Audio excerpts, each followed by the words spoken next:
అనుకుంటున్నాము, లేకపోతే దేన్నైతే వాళ్ళు సోషల్ మీడియాలో చెప్దాం అనుకుంటున్నాము వాటిని ఎటువంటి ఇబ్బంది లేకుండా, లేకపోతే ఎవరికి భయపడకుండా, అదిం పెట్టుకోకుండా చేయడానికి భారత రాజ్యాంగం కల్పించిన ఒక హక్కు. జర్నలిస్టులుగా మాకు కూడా అదే హక్కు ఉంటుంది. నేను పనిచేస్తున్న న్యూస్ ఛానల్కైనా, లేదన్నా ఏ పత్రిక అయినా, ఇవాళ మాట్లాడుతున్న డిజిటల్ మీడియా, సోషల్ మీడియా యుగంలో ఎవరికైనా కూడా ఈ ఆర్టికల్ ద్వారానే ఈ ఫ్రీడమ్ ఆఫ్ స్పీచ్ అనే హక్కు వస్తుంది తప్ప ప్రత్యేకించి హక్కులే ఉండవు. కానీ ఇంకా ఇవాళ ఈ సోషల్ మీడియా యుగం, డిజిటల్ మీడియా యుగంలో ప్రైమ్ 9 లాంటి శాటిలైట్ ఛానల్స్, ఆ మాటకు వస్తే భారతదేశంలో 500కు పైగా శాటిలైట్ న్యూస్ ఛానల్స్, ఎన్నో వందల వేల కొద్ది డిజిటల్ ఛానల్స్ ఉన్నాయంటే ఈ 19 ఆర్టికల్ ఉపయోగించుకుని దాని ద్వారా మాత్రమే మాట్లాడుతున్న పరిస్థితి. కానీ ఎందుకు ఇంకా సోషల్ మీడియా యుగంతో పోటీపడి ఈ శాటిలైట్ టీవీ న్యూస్ ఛానల్స్ ఇంకా నాలాంటి జర్నలిస్టులు కూడా పనిచేయగలుగుతున్నామంటే ఈ ఫ్రీడమ్ ఆఫ్ స్పీచ్కి ఒక కంపార్ట్మెంటలైజ్ చేసి, అంటే ఒక నియంత్రణ, స్వీయ నియంత్రణ పెట్టుకుని ఏది ఎంతవరకు మాట్లాడాలి, ఎక్కడి వరకు మాట్లాడాలి, ఏది మాట్లాడకూడదు, ఏది టెలికాస్ట్ చేయకూడదు, ఇవన్నీ చాలా పకడ్బందీగా దానికి ఒక ప్రొసీజర్ ఉంటుంది, ఒక స్ట్రక్చర్ ఉంటుంది, ఒక ఫ్యాక్ట్ చెకింగ్ టీం ఉంటుంది. ఇవన్నీ చేసిన తర్వాతే మీరు చూసే వార్త కానీ, ఇవాళ మేము మాట్లాడే డిబేట్లు కానీ, మేము ప్రజెంట్ చేసే విజువల్స్ కానీ వస్తాయి.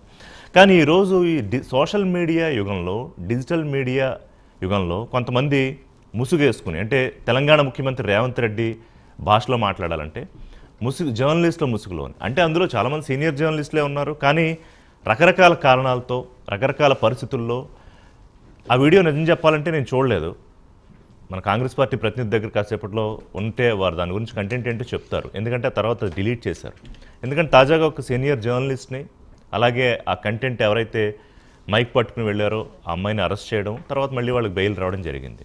ఇదొక ఆస్పెక్ట్. అంటే ఏంటి జర్నలిజం, ఏం మాట్లాడాలి, ఏం మాట్లాడకూడదని. ఇక రెండోది, సోషల్ మీడియా ఇంత స్పీడ్గా వెళ్ళిపోతున్న పరిస్థితుల్లో, ఎంత స్పీడ్గా అంటే సజ్జనార్ గారి యాక్ట్ తీసుకోవడం, ఏది యాంటీ బెట్టింగ్ యాప్స్ మీద అన్వేష్ అనే ఒక యూట్యూబర్, ఎవరైతే ఒక ట్రావెలర్ అతను ఉన్నాడో, వీళ్ళు తీసుకున్న ఒక పోరాటానికి సంబంధించి అనేక దేశాల నుంచి లక్షల్లో సజ్జనార్ గారికి అప్రిషియేట్ చేస్తూ మెసేజ్లు వస్తున్నాయి. That is the positivity of the social media. కానీ what is the other side, negativity? ఏదో 4 మాటలు మాట్లాడి, 4 షోలు చేసి, లేకపోతే 4 ఇంటర్వ్యూలకు ఇచ్చి, 4 ఈవెంట్లకు వెళ్తే, నేను ఇక్కడ ఎవరిని తక్కువ చేయట్లేదు. With due respect to all the celebrities over the media and social media, వాళ్ళందరి మీద గౌరవంతో, కొంత బాధతో ఈరోజు మనం ఈ చర్చ చేపట్టడం జరిగింది. అంటే బెట్టింగ్ యాప్స్ ప్రమోట్ చేస్తే కొంత డబ్బులు ఇస్తారు. అసలు ఏ ప్రోడక్ట్ ప్రమోట్ చేసినా ఇన్స్టాగ్రామ్లోనో మరో సోషల్ మీడియాలో కొంత డబ్బు ఇస్తారు. కానీ సోషల్గా సెలబ్రిటీలుగా ఎవరైతే చలామణి అవుతున్నారో వాళ్ళకి సోషల్ రెస్పాన్సిబిలిటీ కూడా ఉండాలి. అది సినిమా ఇండస్ట్రీ అయినా, లేకపోతే మీడియాలో ఉన్న ఫ్రంట్ లైన్ మీడియా ఉన్న మా ఇండస్ట్రీ అయినా, లేకపోతే సోషల్ మీడియా అయినా, మరొకటైనా. అది కోల్పోతే ఏం జరుగుతుందంటే, ఇదిగో ఈరోజు రకరకాల సెక్షన్లు ఉన్నాయి. ఆ సెక్షన్ల మీద కేసులు పెట్టడాలు, అవసరమైతే జైలుకి వెళ్ళడాలు, ఏళ్ల తరబడి శిక్షలు కూడా ఉన్నాయి. దీని మీద ఒకసారి ఓవరాల్గా మాట్లాడి కొంత ఎడ్యుకేట్ చేసే ప్రయత్నం చేద్దాం. నాతో పాటు స్టూడియోలో చరణ్ కౌశిక్ యాదవ్ గారు ఉన్నారు, టీపీసీసీ జనరల్ సెక్రటరీ. నమస్కారం అండి. స్వాతి గారు ఉన్నారు, political analyst and social activist. She's into many roles. నమస్కారం స్వాతి గారు. కాసేపట్లో రెడ్డి అన్న గారు, మాజీ పోలీస్ అధికారి, సైబర్ క్రైమ్స్ ఎక్స్పర్ట్, వారు జాయిన్ అవుతారు. బీఆర్ఎస్ నుంచి కూడా ప్రతినిధి జాయిన్ అవుతారు. స్వాతి గారు, I would like to start with you.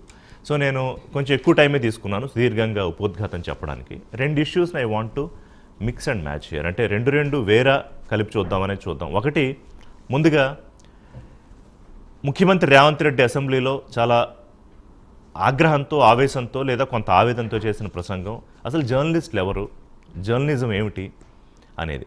ఇందులో ప్రత్యేకించి జర్నలిజం అంటే మనకి రాజ్యాంగంలో ఫలానా అవార్డు జర్నలిజం, లేకపోతే ఫలానా పత్రికా స్వేచ్ఛ అని ఏం లేదు. ఆర్టికల్ 19 అండర్ 1 భారతదేశంలో ఫ్రీడమ్ ఆఫ్ స్పీచ్ ఉందో అదే జర్నలిస్టులుగా మీరైనా, నేనైనా, మీరు కూడా కొన్నాళ్ళు పనిచేశారు, మనందరం ఉపయోగించుకుంటాం. కానీ ఇవాళ అది మితిమీరిపోయి, చాలా హద్దులు దాటిపోయి, మేబీ మరి రాజకీయ నాయకులు బూతులు మాట్లాడుతున్నారని దాని స్ఫూర్తి తీసుకుంటున్నారా? ఆంధ్రప్రదేశ్లోంచి మాది తెలంగాణకు కూడా పాకింది. ఇప్పుడు పబ్లిక్ లైఫ్లో ఉన్న వాళ్ళ గురించి, వాళ్ళ పాలసీలను, వాళ్ళు చేసే తప్పులను ప్రశ్నించవచ్చు స్వాతి గారు. కానీ ఇంట్లో ఫ్యామిలీ మెంబర్స్కి ఏం సంబంధం? వాళ్ళ పెళ్ళిళ్ళ గురించో, లేకపోతే వాళ్ళ కాపురాల గురించో, వాళ్ళు విడిపోవడం గురించో, లేకపోతే వాళ్ళ మీద బూతులు, దండకాలు, చాలా కొంత ఆవేదనగా ఉండే ఇవాళ నేను టేకప్ చేశా. Though there are some political issues also out, but ఇవాళ ఇది మాట్లాడాలనిపించింది స్వాతి గారు. So what's your take on this? Actually ఈ ఇష్యూని మరి జర్నలిస్ట్ అసోసియేషన్స్ ఎలా డీల్ చేస్తున్నాయి నాకు అర్థం కావట్లేదు. జర్నలిస్ట్ అసోసియేషన్ సీరియస్లీ రెండు విషయాల్ని డిస్కస్ చేయాలి. ఒకటేమో జర్నలిస్ట్ అని పేరు పెట్టుకొని ఇన్ఫ్లుయెన్సర్లుగా వాళ్ళకంటూ ఒక ఫాలోయింగ్ వచ్చి సొసైటీని పోలరైజ్ చేయగలిగి, ఎందుకంటే మంచి వాక్చాతుర్యం ఉండి కొంచెం కంటెంట్ ఉండి basic aesthetics editing graphics setup చేయగలిగి ఒక యూట్యూబ్ లో రెగ్యులర్ గా కంటెంట్ ప్రొడ్యూస్ చేసి పెట్టగలిగితే వాళ్ళు ఇప్పుడు జర్నలిస్ట్ అయిపోతున్నారు. సో అసలు మరి జర్నలిజం అంటే స్టాండర్డ్ ఏంటి, వీళ్ళకి మాత్రమే అసోసియేషన్ లైసెన్స్ ఇస్తుంది జర్నలిజం చేయడానికి, ఆర్ క్వాలిఫైడ్ జర్నలిస్ట్ వీళ్ళే అనే ఏదన్నా క్రైటీరియా జర్నలిస్ట్ అసోసియేషన్స్ కూడా ఫార్మల్ గా తీసుకోవాల్సిన అవసరం ఉంది అనేది నాకు అనిపిస్తుంది. ఎందుకు అసోసియేషన్స్ కూడా ఇప్పుడు సరే ఇష్టం ఉండో లేకపోయో నేను కూడా ఒక అసోసియేషన్ లో I'm the general secretary, whether it is active or not. It was established in 2015. That is Hyderabad association of news presenters, హ్యాన్ పని. దానికి గౌరవ మంత్రులు అందరూ వచ్చారు. కానీ దీనికి శాంటిటీ అంటే ఇప్పుడు దీని మీద కూడా చర్చ జరగాలి. స్వాతి గారు మీరు మంచి పాయింట్లు లేవనెత్తారు. ఇప్పుడు దీనికి ఒకవేళ వీళ్ళకి హక్కులు ఉన్నాయంటే బహుశా ఇంకొక 10-15 జర్నలిస్ట్ సంఘాలు అసోసియేషన్లు పుట్టుకురావచ్చు. లేదా ప్రభుత్వం ఇచ్చే ఒక అక్రిడేషన్ ఏదైతే ఇదిగో వీళ్ళు జర్నలిస్ట్ అనే గుర్తింపు ఇస్తే అదా. ఇప్పుడు చాలామంది సీనియర్లు పేర్లు కావాలని తీసుకుంటున్నాను నేను, సార్ ప్రొఫెసర్ నాగేశ్వర్ లాంటి వాళ్ళు, లేకపోతే చాలామంది సీనియర్ జర్నలిస్టులు, ఎంతోమంది వాళ్ళు డిజిటల్ మీడియాలో ఒక అద్భుతమైన సర్వీసెస్ అందిస్తున్నారు. అంటే వాళ్ళకున్న హ్యూజ్ ఎక్స్పీరియన్స్ని చాలా మందికి అందిస్తున్నారు. సో అలాంటి వాళ్ళని అంటే we should categorise, we should segregate. అది జర్నలిజం అవ్వదు కదా, అది అనాలిసిస్ అవుతుంది. సో నేను జర్నలిజం చేసిన 1 year నాకు అర్థమైంది ఏంటి అంటే journalism is different from analysis. Journalism is different from opinion making. A true responsibility of journalist is to fearlessly report facts. True. Fact reporting మీద అనాలిసిస్ ఎంత ఉంటుంది, ఆ అనాలిసిస్ మళ్ళీ ఇప్పుడు మన ఒపీనియన్ ఉన్న అనాలిసిస్ ఎంత చేస్తాము, అన్ని ఒపీనియన్స్ ని తీసుకొచ్చే అనాలిసిస్ ఎంత చేస్తాం. True journalist should first report facts, next give space, అన్ని ఒపీనియన్స్ అనాలిసిస్ లో భాగం అయ్యేలాగా స్పేస్ ఇవ్వాలి. రైట్. సో సత్యాన్వేషణ మాత్రమే వాళ్ళ ఎఫర్ట్ అవ్వాలి. ఈ ప్రాసెస్ లో ఎవరెవరైతే ఇన్వాల్వ్ అయి ఉన్నారో వాళ్ళందరినీ టేబుల్ దగ్గరికి తీసుకురాగలగాలి. అది జర్నలిస్ట్ రెస్పాన్సిబిలిటీ. దీన్ని ఎలా ఎన్ఫోర్స్ చేస్తారు? ఇప్పుడు సపోజ్ నేను వెళ్ళి హైకోర్టులో ప్లీడ్ చేయాలనుకుంటున్నాను, I'm not permitted to do that. కానీ ఒకళ్ళు జర్నలిస్ట్ అని చెప్పేసి వాళ్ళు ట్యాగ్ పెట్టుకోవచ్చు. బట్ వాళ్ళు లెట్స్ సే టిఆర్ఎస్ మీద డిఆర్ఎస్ మీదో కాంగ్రెస్ మీదో వాళ్ళు బీట్ చెయ్యాలి అంటే వాళ్ళు ఆ బీట్ రిపోర్టర్ అవ్వాలి అంటే వాళ్ళకి ఒక సర్టిఫికేషన్ ఉండాలి కదా. అట్లీస్ట్ అంత మేరకు రెస్ట్రిక్ట్ అయితే చెయ్యొచ్చు. అంటే ఇప్పుడు సపోజ్ అసెంబ్లీ సమావేశాలు జరుగుతున్నాయి స్వాతి గారు, సారీ టు ఇంటరప్ట్. ఇప్పుడు అసెంబ్లీ సమావేశాలకు వెళ్ళాలనుకోండి, సపోజ్ నేను నా కొలీగో ఎవరో వెళ్ళాలనుకోండి ప్రైమ్ 9 నుంచి, మాకు ఆ ప్రైమ్ 9 నుంచి వెళ్ళే ఒక జర్నలిస్ట్ రిపోర్టర్ ఎవరైతే ఉన్నారో వాళ్ళకి కూడా వెళ్ళే కెమెరామెన్కి మా వెహికల్కి ఒక పాసు ఇవన్నీ ఇచ్చి వాళ్ళకి మాత్రమే ఎంట్రన్స్ ఉంటుంది. అది కూడా ఒక పరిమితి వరకే ఉంటుంది, అసెంబ్లీ మీడియా పాయింట్ వరకు. అంటే మీరు చెప్పిన దానికి ఎగ్జాంపుల్ ఫార్మల్ బీట్స్ కి ఇలాంటి ఒక ప్రాసెస్ ఉంది. కానీ ఇన్ఫార్మల్ బీట్స్ ని ఎలా హ్యాండిల్ చేస్తారంటే ఈ ఇన్ఫార్మల్ జర్నలిస్ట్ నెట్వర్క్ ని ఎలా హ్యాండిల్ చేస్తారనే దానికి కూడా జర్నలిస్ట్ అసోసియేషన్ ఒక మెకానిజం ఉండాలి. మీరు అన్నట్టు అసలు ఫస్ట్ జర్నలిస్ట్ అసోసియేషన్ ఉందా, ఒకవేళ ఉన్నా అది ఉండటం ఎందుకు చాలా కష్టం, అది పొలిటిసైజ్ అయిపోతుంది. ఎందుకంటే జర్నలిజం అనేది పాలిటిక్స్ కి ఎంతో అవసరమైన వెహికల్. వీళ్ళు ఏం మాట్లాడుతున్నారు, వీళ్ళు మాట్లాడిన దాన్ని జనాలు ఎలా ప్రాసెస్ చేసుకుంటున్నారు, ఈ కాన్స్టెంట్ కాన్వర్సేషన్ అంతా మీడియా ద్వారానే జరుగుతుంది. కాబట్టి మీడియా మీద పాలిటిక్స్ కంట్రోల్ ఉంచుకోవాలని ఎప్పుడు ప్రయత్నిస్తుంటుంది.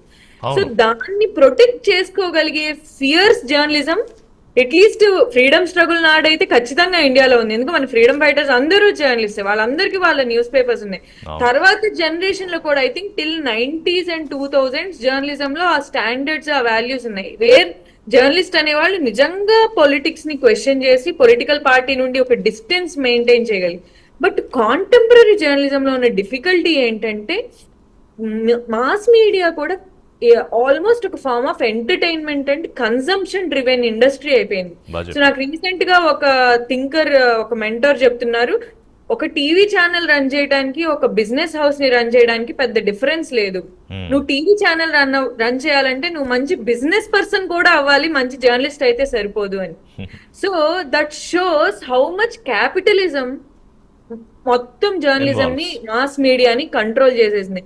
మరి ఈ సిట్యుయేషన్ లో, చేంజింగ్ టైమ్స్ ఆఫ్ జర్నలిజం లో జర్నలిస్ట్ ఎథిక్స్ ఏం అవ్వాలి, ఎలా ఈ ఇన్ఫ్లుయెన్సర్స్ ఇప్పుడు ఒకటి స్వాతి గారు, దాని గురించి మీరు మంచి పాయింట్ రైజ్ చేశారు. దాని గురించి ఎగ్జాంపుల్ చెప్పి కూడా చెప్తాను. Before that will just talk with Charan Kaushik గారు. నేను చదువుతున్నప్పుడు ఏంటంటే 1780లో భారతదేశంలో మొట్టమొదటి ప్రింట్ అయిన పత్రిక బెంగాల్ గెజెట్ పేరుతోటి బ్రిటిష్ ఈస్ట్ ఇండియా కంపెనీకి వ్యతిరేకంగా సార్. దాని పేరు ద కల్కటా జనరల్ అడ్వర్టైజర్. ఆ రోజు నుంచి తర్వాత స్వాతంత్రం వచ్చి మనం చట్టాలు చేసుకుని అయ్యి ఈ రోజు దాకా కూడా ఒకటే ఫ్రీడమ్ ఆఫ్ స్పీచ్ అంటే మనకి ఆర్టికల్ 19(1)లో. కానీ దాన్ని ఎలా మిస్యూజ్ చేస్తున్నాము అనేది వాళ్ళ కళ్ళకు కట్టినట్టు. అంటే ఈ రోజనే కాదు, వాళ్ళు ఏదో కొత్తగా వచ్చిందని కాదు, గత ప్రభుత్వం ఉన్నప్పుడు ఏ రకంగా జరిగింది, ఆ ప్రభుత్వానికి వ్యతిరేకంగా జరిగినప్పుడు అప్పటి ముఖ్యమంత్రి ఏ రకంగా మాట్లాడారు, ఇవాళ ముఖ్యమంత్రికి సంబంధించి ఇంట్లో వాళ్ళ మీద కూడా చాలా మనం మాట్లాడలేని కూడా సభ్య పదజాలంతో వచ్చిన వాటిని యాజ్ ఇట్ ఈస్గా without any editing or something ఎలా పబ్లిష్ చేస్తారు. అంటే సమ్ షాకింగ్ ఫ్యాక్ట్స్ ఉన్నాయి. చరణ్ గారు ఇందులో ఏం చెప్తారు, ఎలా చూస్తున్నారు? అంటే ప్రధానంగా వ్యవస్థల గురించి మాట్లాడినప్పుడు శాసనసభ, కార్యనిర్వాహక, న్యాయ వ్యవస్థతో పాటు ఫోర్త్ ఎస్టేట్ అనేది ప్రధానంగా దేశంలో కావచ్చు ప్రపంచవ్యాప్తంగా గుర్తింపు ఉన్నటువంటి ఫోర్త్ ఎస్టేట్. అంటే ఈ మూడు వ్యవస్థలతో గాంధీ జర్నలిస్టుల ద్వారా కావచ్చు, జర్నలిజం ద్వారా అవుతుందని చెప్పేసి మనమంతా నమ్ముతుంటాం. ఎందుకంటే ఒకళ్ళు చట్టాలు చేస్తే ఒకళ్ళు ఇంప్లిమెంట్ చేసేవాళ్ళు, ఆ చట్టాలను రక్షించేవాళ్ళు. ఈ మూడు గాడి తప్పినప్పుడు ఫోర్త్ ఎస్టేట్ అనేది చాలా అలర్ట్ చేస్తారు. వాళ్ళు వాళ్ళ ఆర్టికల్స్ రూపంలో కావచ్చు, లేకపోతే న్యూస్ ప్రెజెంట్ రూపంలో కావచ్చు, లేదు సమాజంలో ఇంకా ఈ మూడు గుర్తించిన విషయాలు కూడా ఎప్పటికప్పుడు వెలుగులో తెచ్చేదే జర్నలిజం. కానీ ఈ మధ్యకాలం 2014 తర్వాత, ప్రధానంగా 2014 తర్వాత తెలుగు రాష్ట్రాలు రెండు డివైడ్ అయిన తర్వాత 2014 తర్వాత మొత్తం వ్యవస్థ అంతా గాడి తప్పింది. ఎందుకంటే మేము 2005 ఉస్మానియా యూనివర్సిటీ పీజీకి వచ్చినప్పుడు అంటే బీసీ బ్యాచిలర్ ఆఫ్ జర్నలిజం అయినా మాస్టర్ ఆఫ్ జర్నలిజం అంటే చాలా విలువ. అసలు జర్నలిస్ట్ అంటే చాలా విలువ. 2005 ఆ ప్రాంతంలో 2015 నుంచి తగ్గుతూ వచ్చింది. ఎందుకంటే ఆ తర్వాత సోషల్ మీడియా ప్రభావం కావచ్చు, అదే కాకుండా రెండు రాష్ట్రాలు విడిపోయిన తర్వాత కేసీఆర్ గారు తెలంగాణ రాష్ట్రంలో ముఖ్యమంత్రి అయిన తర్వాత రెండోసారి జగన్మోహన్ రెడ్డి గారు అక్కడ ముఖ్యమంత్రి అయిన తర్వాత ఇక ఏకంగా అది అసెంబ్లీకి కూడా పాకింది. ఒకనాడు బయట ఉండి మాట్లాడుకునే వాళ్ళు, తర్వాత టీవీలలో మాట్లాడి, తర్వాత ఏకంగా అసెంబ్లీ లోపల బూతు పదాలు, వ్యక్తిగత విషయాలు, లేకపోతే కుటుంబానికి సంబంధించిన వ్యవహారాలు, లేదు ఏకంగా చంద్రబాబు నాయుడు గారిని అక్కడ అసెంబ్లీలో ఏ విధంగా అవమానించారో ఆనాడు తెలుగు ప్రజలంతా చూసారు. కాబట్టి ఇది ఒక్కొక్కసారి ఏమైందంటే ఇది ఏదైతే 2014 తర్వాతనే ఇది ఒక్కొక్క స్థాయిలో పెరుగుకుంటూ మొత్తం. అంటే ఇది మొత్తం ఒకప్పుడు సినిమాలు కూడా వాస్తవంగా సెన్సార్ ఉండేది. అసలు సినిమాల్లో కూడా మొత్తం ఏ విధంగా బూతులు మాట్లాడే పరిస్థితి, అసలు మాట్లాడరాని మాటలు. అంటే మనకి థియేటర్కి సెన్సార్ ఉంది కానీ డిజిటల్కి సెన్సార్ లేదు. థియేటర్ సెన్సార్ ఉన్నా కూడా ఆ పరిస్థితి అది కూడా చెడిపోయింది. ఒకప్పుడు ఆ పరిస్థితి లేకుండే. ఈ 10 సంవత్సరాల కాలంలో మొత్తం వ్యవస్థలన్నీ ధ్వంసమైనాయి. కాబట్టి ఈ వ్యవస్థలన్నీ కూడా మళ్ళీ పునరుద్ధరించాల్సిన అవసరం ఉంది. ఎందుకంటే సెన్సార్ ఉన్నటువంటి సినిమాలు కూడా అదే పరిస్థితి. ఒకప్పుడు ఇంత లాంగ్వేజ్, ఇంత భాష, ఇంత రాష్ట్రం ఉండేది కాదు. అదే కాకుండా అక్కడ సన్నివేశాలు కూడా చాలా హుందాగా ఉండేది. అసలు సినిమా ఫ్యామిలీతో పోతే ఈ సినిమా చూడగలుగుతాం అనే పరిస్థితి కూడా వచ్చింది. కాబట్టి ఇది ఒకటి కాదు. అంటే జర్నలిజం అనేది 2014 తర్వాత చెడిపోతూ 10 సంవత్సరాల కాలం పట్టింది. సినిమాల్లో కూడా మొత్తం వ్యవస్థ కూడా దెబ్బతినిపోయింది. ఇప్పుడు సినిమాలో పోయిన అదే పరిస్థితి, రాజకీయాలు, అసెంబ్లీ లోపల కూడా బూతులు మాట్లాడే పరిస్థితి. కాబట్టి ప్రధానంగా జగన్మోహన్ రెడ్డి గారు ఆంధ్ర రాష్ట్రంలో ముఖ్యమంత్రి అయిన తర్వాత ఇది పతాక స్థాయికి చేరిపోయింది. ఆ తర్వాత అంతకుముందు కేసీఆర్ గారు ఇక్కడ ముఖ్యమంత్రి ఉన్నప్పుడు 2014 నుంచి 18 వరకు ఉన్నప్పుడు ఇక్కడ కూడా తెలంగాణ రాష్ట్రంలో నెంబర్ 1 భారతదేశంలో అత్యధికంగా చెడిపోయిందని నాకు తెలిసి ఆంధ్ర అనుకుంటున్నా. రెండోది తెలంగాణ ఉంటుందని నేను భావిస్తున్నాను. ఎందుకంటే భారతదేశం ఇంత ఘోరంగా ఎక్కడ కూడా ఇంత దురదృష్టం. అంటే వీటిలో మనకి ర్యాంకింగ్స్ నెంబర్ 1, నెంబర్ 2 రావడం చాలా దురదృష్టం. కానీ రేవంత్ రెడ్డి గారి విషయంలో కూడా వారు వాడుతున్న భాష అంటే ముఖ్యమంత్రి కాకముందు కానీ అప్పుడు సరే రాజకీయం కోసం కొంత వాడినా, ముఖ్యమంత్రి అయిన తర్వాత చాలా హుందాగానే ఉంటున్నారు. కానీ అప్పుడప్పుడు ఆయన కూడా గతి తప్పుతున్నారా, లేకపోతే ఫ్రస్ట్రేషన్లో తప్పక కొన్ని మాటలు వాడాల్సి వస్తుందా? అంటే ఇది ఇక్కడ చాలా స్పష్టంగా ముఖ్యమంత్రి గారే మాతోడు కూడా చాలా సందర్భాల్లో మాట్లాడి, మీతో కూడా జర్నలిస్టులతో ఉన్నప్పుడు కూడా అదేవిధంగా చిట్చాట్లో చాలా సందర్భాలు మాట్లాడి. ఎందుకంటే ప్రతి దాన్ని అవాస్తవాలు అంటే వాస్తవాలను అవాస్తవాలని చెప్పి ప్రచారం చేసే ప్రయత్నం బీఆర్ఎస్ పార్టీ చేస్తూ ఉంది. వాస్తవాలను స్వీకరిస్తలేదు, అవాస్తవాలుగా ప్రచారం చేసే ప్రయత్నం చేస్తున్నప్పుడు కొంత సహనం కోల్పోయే పరిస్థితి కూడా కనపడతా ఉంది. ఎందుకంటే కాంగ్రెస్ ప్రభుత్వం తెలంగాణ రాష్ట్రంలో అధికారంలోకి వచ్చిన తర్వాత మేము 170 గ్యారెంటీలు నెరవేర్చాము. ఆనాడు ప్రజాస్వామ్యం లేకుండా చేసి ఇందిరా పార్క్ దగ్గర ధర్నా చేసుకునే అవకాశం లేకుండా కూడా ఇందిరా పార్క్ ధర్నా చేసుకునే అవకాశం, అదే కాకుండా ప్రగతి భవన్కు ఆనాడు గేట్లు పెట్టి అదేవిధంగా ఎవరు పోనీయకపోతే దాన్ని ప్రజాభవన్గా మార్చి అక్కడికి ప్రజాభవన్ వారానికి 2 రోజులు జరుగుతూ ఉంది. అదే కాకుండా ఆనాడు 2014లో కేసీఆర్ గారు మొదటి సంవత్సరంలోనే అది ఏబిఎన్ కావచ్చు TV9 ఒక సంవత్సరం కాలం పాటు బ్యాన్ చేసిన సందర్భం. కాబట్టి అదే కాకుండా చాలా మంది జర్నలిస్టులను అరెస్ట్ చేసి ఆయన ఇంకొక మాట కూడా అన్నారు, ఎక్కువ తక్కువ చేస్తే 10 కిలోమీటర్ల లోతు పొందబెడతా. First time I think I mean నాకు తెలిసి నేను జర్నలిజంలోకి వచ్చిన దాదాపు చూసిన అంత స్థాయిలో ఎవరు థ్రెటనింగ్ చేయడం అదే మొట్టమొదటిసారి బహుశా. ఇంకా 2014 ప్రాంతంలో ఇంత ఈ స్థాయిలో కూడా బూతులు ఇట్లాంటి మాట్లాడేది లేకుండా తీన్మార్ మల్లన్న కూడా అరెస్ట్ చేసిన సందర్భం మనం చూసినాం.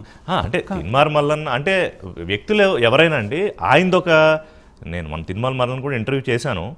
ఆయనది ఏంటంటే ఒక డిజిటల్ మీడియాలో ఇలా కూడా చేయొచ్చా అంటే ముఖ్యమంత్రి లేదు, మంత్రులు లేదు, which is a bad president Charan గారు. అంటే ఇవాళ స్వాతి గారు, చరణ్ గారు మీరు ఇద్దరు ఉన్నారు. మీరు యంగ్ శక్తికి భారతదేశంలో యువత ఏదైనా సాధించగలరనే దానికి మీరు స్వాతి గారు ఇద్దరు కూడా ఎగ్జాంపుల్స్. నేను మీ ఇద్దరిని కూడా చాలా కాలంగా చూస్తున్నాను.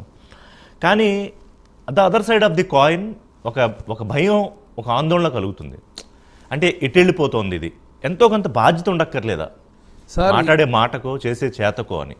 రిషి గారు వాస్తవం మీరు చెప్పింది 100% కరెక్ట్. ఎందుకంటే ఎక్కడో ఒక కంట్రోలింగ్ లేకపోతే వ్యవస్థ మొత్తం గాడి తప్పింది. ఇప్పుడు ఈ వ్యవస్థే కాదు, అన్ని వ్యవస్థలు గాడి తప్పినాయి. 4th ఎస్టేట్ ఒకటే కాదు, అన్ని వ్యవస్థలు గాడి తప్పినాయి. కాబట్టి ఇవన్నీ కూడా సరిదిద్దాల్సిన అవసరం ప్రధానంగా జర్నలిస్టులే సరిదిద్దుతుంటారు. ఈ 3 వ్యవస్థలు గాడి తప్పితే ఇప్పుడు జర్నలిజమే గాడి తప్పిన పరిస్థితి. ఈ యూట్యూబ్ ఛానల్ వచ్చిన తర్వాత ప్రధానంగా ఈ భాష అయితే ఇక భాష వినరాని భాష, చెప్పరాని భాష, అది వర్ణించలేని భాష, మనసు కాదు, ఇక మామూలు సాధారణ ప్రజలు కాదు. ఇక్కడ ముఖ్యమంత్రి అదేవిధంగా అధికారులు కావచ్చు, మంత్రుల మీదనే వాళ్ళు అట్లాంటి భాష వాడుతుంటే మరి సాధారణ ప్రజల మీద ఇంకా విపరీతమైన ట్రోలింగ్ చేసే పరిస్థితి. కాబట్టి ఈ రోజుల్లో ఏమవుతుందంటే, నేను ప్రధానంగా ఒకనాడు టీవీలో వార్త వచ్చిందంటే భయపడేవాళ్ళు, అది అధికారులైనా రాజకీయ నాయకులైనా లేదా బిజినెస్ అసలు టీవీలో వచ్చిందంటే కరెక్ట్. పేపర్లో కావచ్చు, టీవీలో ఒకసారి ప్లే అయిందంటే సమస్య పరిష్కారం లభించేది, పేద ప్రజలకు న్యాయం జరిగేది. ఇప్పుడు ప్లే చేసి ఇది అబద్ధమే అని చెప్పేసి నిజాన్ని అబద్ధం అని నమ్మే పరిస్థితి, అదొకటి. అదే కాకుండా ఈ మధ్యకాలంలో నేను చూసింది ఏంటంటే, మేము 2014 నుంచి 2009 నుంచి 14 తెలంగాణ ఉద్యమంలో ఎప్పుడైనా పేపర్లో కటింగ్స్ వస్తే కట్ చేసుకుని మంచి ఒక దాచుకొని ఒక స్ప్రైడర్ మైండ్లా చేసుకుని తర్వాత 14 తర్వాత పేపర్ తీసేసి డస్ట్బిన్లో పెట్టే పరిస్థితి. అంటే వార్తకు విలువ వాల్యూ అంటే ఇప్పటికీ కొంత ఉంది. కానీ అంటే నేను ఇందాక ఇంట్రడక్టరీ వర్డ్స్ చెప్పాను, ఇవాళ ప్రైమ్ 9తో పాటు దాదాపు 500 శాటిలైట్ ఛానల్స్ భారతదేశంలో న్యూస్ ఛానల్స్ నడుస్తున్నాయన్నా, దాదాపు 200కు పైగా పత్రికలు నడుస్తున్నాయన్నా కూడా ఇంకా ఎంతో కొంత క్రెడిబిలిటీ ఏది ఇంత డిజిటల్ మీడియా సూపర్ ఫాస్ట్ యుగంలో కూడా నాలాంటి జర్నలిస్టులు ఇంకా పనిచేయగలుగుతున్నారు.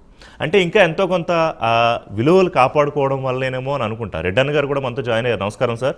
అలాగే గెల్లు శ్రీనివాస్ యాదవ్ గారు BRSV రాష్ట్ర అధ్యక్షులు. నమస్కారం. రెడ్డన్న గారు, ఇవాళ మన డిస్కషన్ అంటే 2 అంశాలు. ఒకటి, ఈ బండబూతులు తిడుతూ సోషల్ మీడియాలో హైలైట్ అవుతూ విపరీతంగా వ్యూస్ తెచ్చుకుంటే సెలబ్రిటీలుగా ఫీల్ అయిపోతే అక్కడి నుంచి బెట్టింగ్ యాప్స్ ప్రమోట్ చేసే ఇచ్చా, లేకపోతే ఇంకోటి ఏమైనా చేసే ఇచ్చా ఒకటి. రెండోది, ఒక పవిత్ర వృత్తి లాంటి జర్నలిజంలో కూడా ఈ బూతుల్ని చొప్పించి సరే రెచ్చగొట్టి మాట్లాడిస్తున్నారా, లేకపోతే బాధితుడు ఉంటాడు. రెడ్డన్ గారు మనం కలిసి చాలాసార్లు డిబేట్లు చేసాం సార్, చాలా లేదు మిమ్మల్ని కలవడం వాళ్ళ ఆనందం ఈ చర్చ సందర్భంగా. సో బాధితుడు ఉంటాడు, వాడు ఫ్రస్ట్రేషన్లో ఉంటాడు. అతను మనం ఏదో మాట్లాడితే ఏదో చెప్తాడు, కానీ దాన్ని ఎడిట్ చేసి ఎంతవరకు ప్రజెంట్ చేయాలి, ఎంతవరకు పబ్లిష్ చేయాలనే బాధ్యత, ఒక స్వీయ నియంత్రణ మనకు ఉండాలి కదా రెడ్డన్ గారు. సో ఎలా చూస్తున్నారు మీరు జరుగుతున్న పరిణామాలని? ఒకటి, ఇప్పుడు సజ్జనార్ తీసుకునే యాంటీ బెట్టింగ్ యాప్స్ వ్యవహారం ఒకటి, దానికన్నా ముందు ఈ జర్నలిజం అనే విషయంలో సీఎం చాలా సీరియస్ కామెంట్స్ చేశారు. తప్పులేదు నాకు, ఎందుకంటే అదుపు తప్పిపోయిన తర్వాత ఎవరో ఒకళ్ళు వాయిస్ రేస్ చేయాలి. ఇవాళ నేను డిబేట్ పెట్టడానికి కూడా కారణం అదే రెడ్డన్ గారు.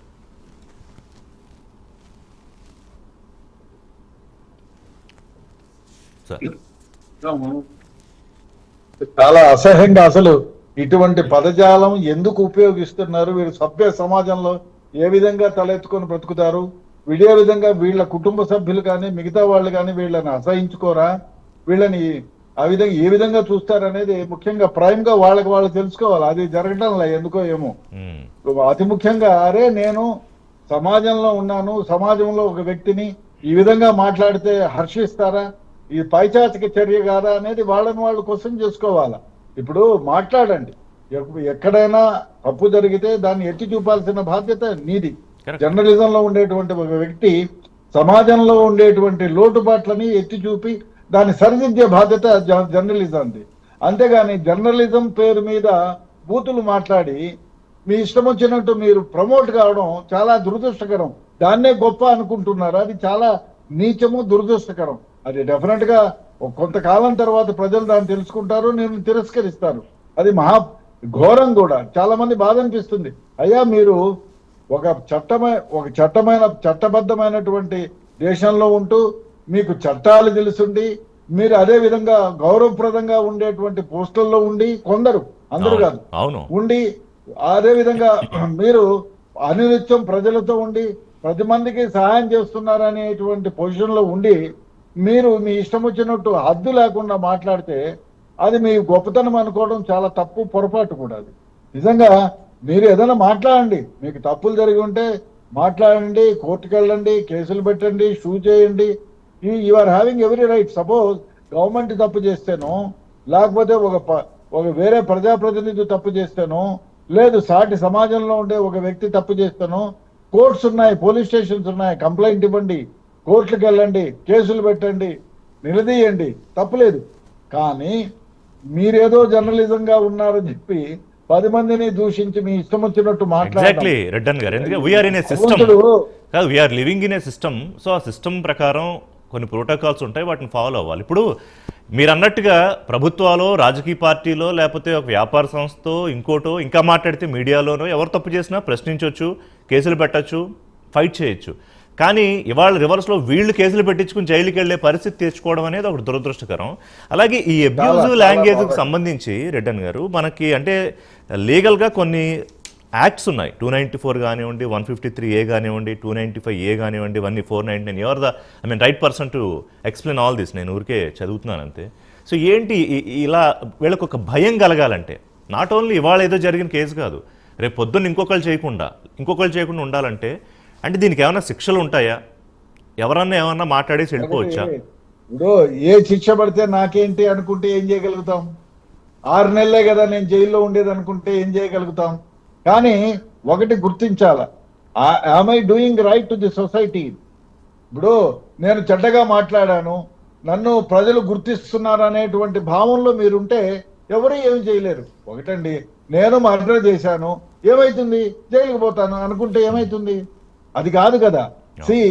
మీరు ఒక చదువుకున్న వ్యక్తిగా ఉండి జ్ఞానం ఉండి 10 మందికి సహాయం చేసే పొజిషన్లో ఉండి మీరే తప్పు చేస్తే, నేను తప్పు చేసినా పర్వాలేదు, జైలుకి పోయినా పర్వాలేదు, ఎవరేమనుకున్నా పర్వాలనేటువంటి భ్రమలో మీరు ఉంటే మిమ్మల్ని ఎవరు ఏమి చేయలేదు, చట్టాలు ఏమి చేయలేదు.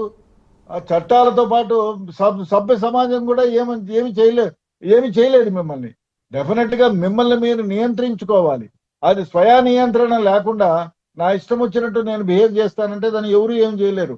అది బహుశా దరిద్రమైన వ్యవహారం. అంతకు మించి ఇప్పుడు మీకు ఇతర వాళ్ళు ఎవరన్నా మోసం చేస్తేనో, లేదు ఒక పాలసీ మీద మీరు కొట్లాడదలుచుకుంటేనో, డెఫినెట్ గా there are so many ways. ఆ విధంగా మీరు పోయి కొట్లాడచ్చు. కొట్లాడటమే కాదు, కేసులు పెట్టచ్చు, పోలీస్ స్టేషన్ లో పోయి కంప్లైంట్ ఇవ్వచ్చు. There are ways. చాలా అంటే చట్టపరంగా మీకు చాలా చాలా విధాలైన వేస్ ఉంటాయి.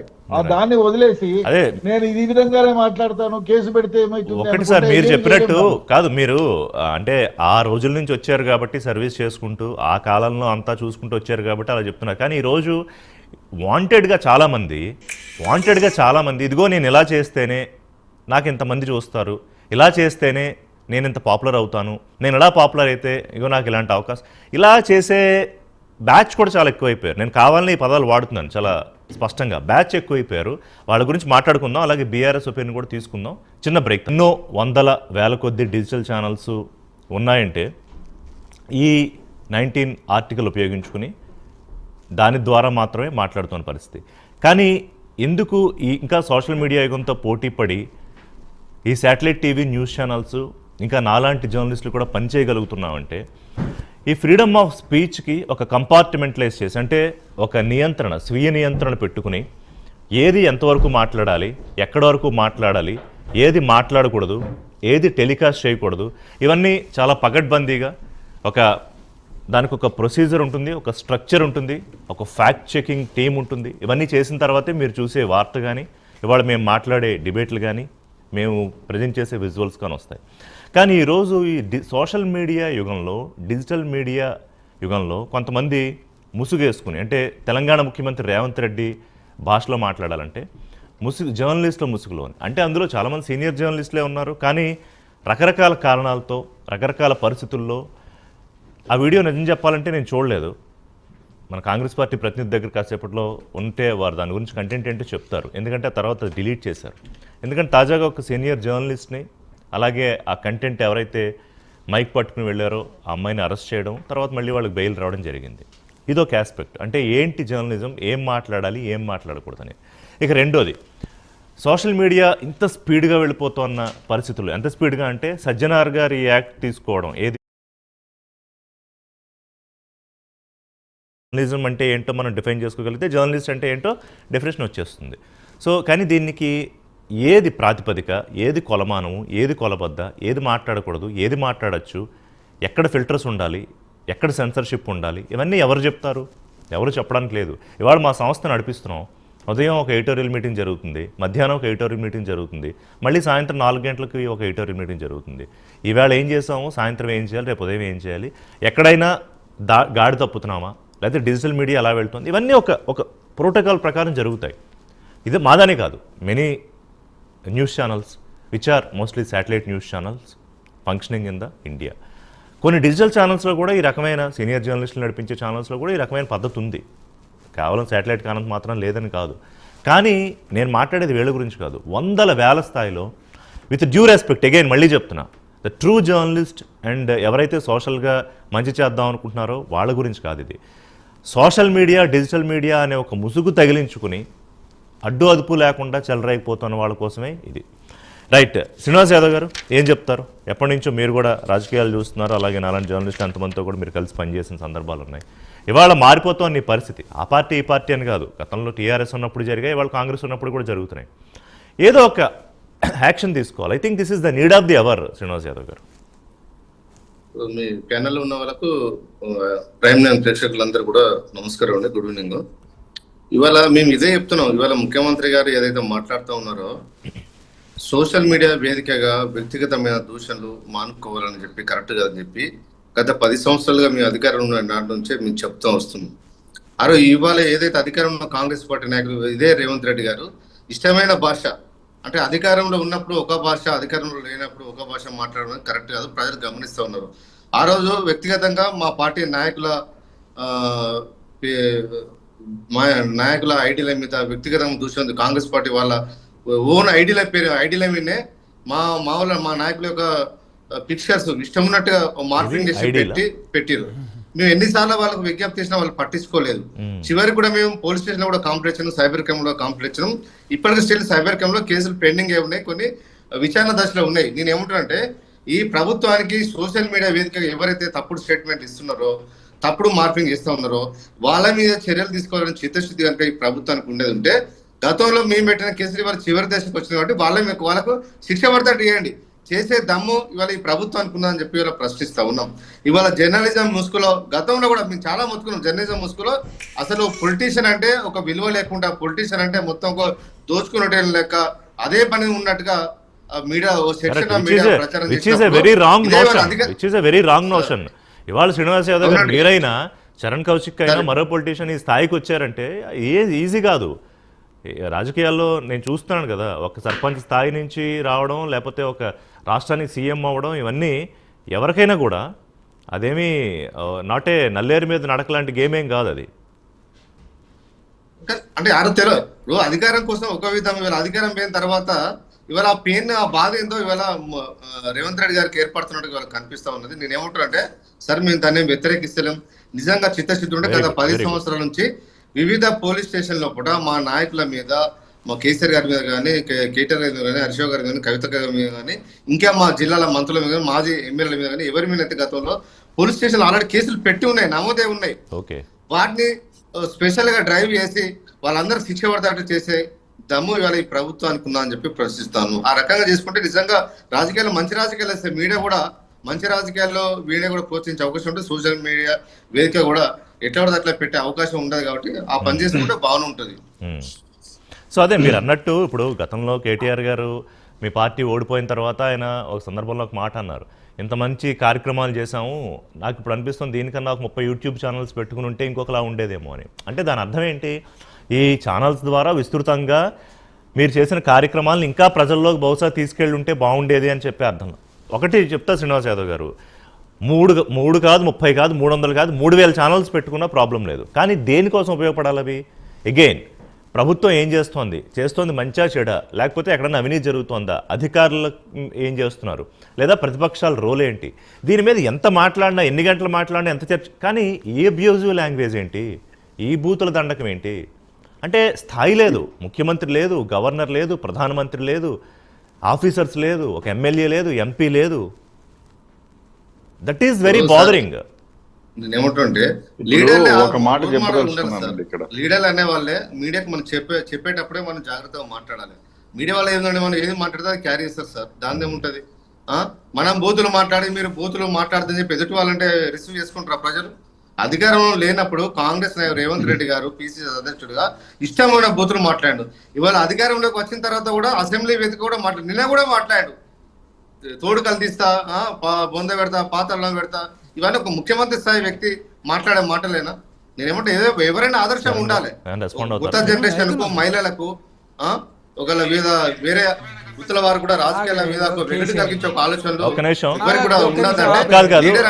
డిబేట్ అవ్వద్దు. కానీ ఒక్క నిమిషం, మీరు రేవంత్ రెడ్డి గారి ప్రస్తావన తీసుకొచ్చారు కాబట్టి చరణ్ మాట్లాడడానికి అడుగుతున్నారు. ఇది వినాలి. ఒక ప్రెస్ మీట్ లా కేసీఆర్ ఎక్కువసేపు ఉందా? ఏంది మరి జర్నలిస్టు తోటే కేసీఆర్ గారు మాట్లాడితే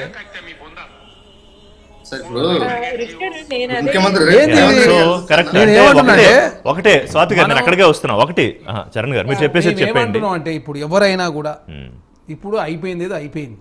అధికారమా ప్రతిపక్షం అధికారం అన్ని కాదు. ఇప్పుడు సోషల్ మీడియా కావచ్చు, యూట్యూబ్ ఛానళ్ళ మీద చట్టం చేయాలని చెప్పేసి, అదేవిధంగా ఎవరైతే ఈ భాష పట్ల ఉన్నటువంటి ప్రేమ కావచ్చు, అదేవిధంగా సమాజం బాధ్యతాయుతంగా వ్యవహరించే వాళ్ళంతా కూడా చట్టం రావాలి, అదే కాకుండా సెన్సార్ ఉండాలని చెప్పి కోరుకుంటా ఉన్నాం. ఆ దిశగా చట్టం రావాలని చెప్పేసి మేము కూడా కాంగ్రెస్ పార్టీ కోరుకుంటాం. దానిలో ముఖ్యమంత్రి గారు మొన్న అదే ఉద్దేశించి అసెంబ్లీలో మాట్లాడారు. కాబట్టి బీఆర్ఎస్ పార్టీ భారతీయ ఎవరైనా కూడా మీరు దీనికి అనుకూలమా వ్యతిరేకమా, చట్టం రావాలన్నా వద్దా, సెన్సార్ ఉండాలా వద్దా అని చెప్పాల్సిన అవసరం. ఎందుకంటే తెలుగు స్క్రైబ్ అనే ఒక దుబాయ్ వేదికగా రన్ అవుతుంది. ఎప్పుడు కాంగ్రెస్ పార్టీ వ్యతిరేకంగా అలా పోస్ట్ చేస్తారు, అది ఎవరు దొరకని పరిస్థితి కాదు.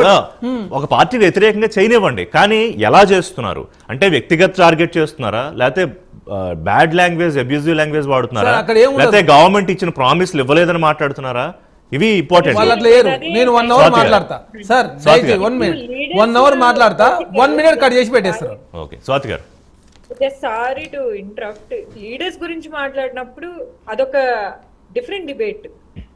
ఎందుకంటే కేసీఆర్ గారు ఈ ప్రెసిడెంట్ ని స్టార్ట్ చేశారు తెలంగాణలో.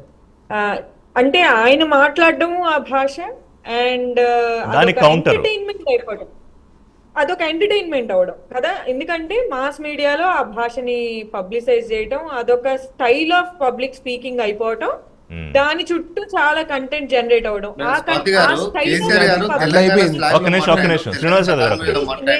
తెలంగాణ మాట్లాడలేక మాట్లాడింది తప్ప బూతులు మాట్లాడలేదు.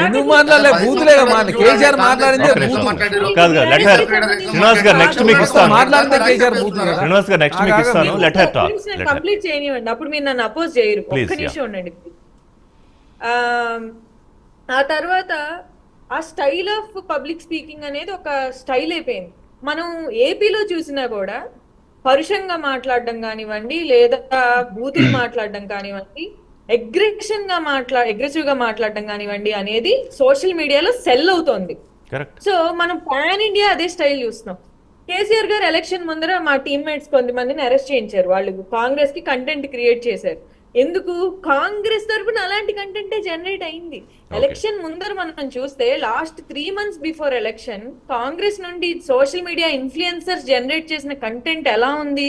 కేసీఆర్ గారి గురించి కానివ్వండి, కేటీఆర్ గారి గురించి కానివ్వండి, ఎలాంటి భాష వాడారు, ఎలాంటి కంటెంట్ వైరల్ అయింది? 3 months బిఫోర్ ఎలక్షన్ గుర్తు చేసుకుంటే అగ్రెసివ్లీ వైరల్ కంటెంట్, మొత్తం చాలా పరుషమైన భాష జరిగింది.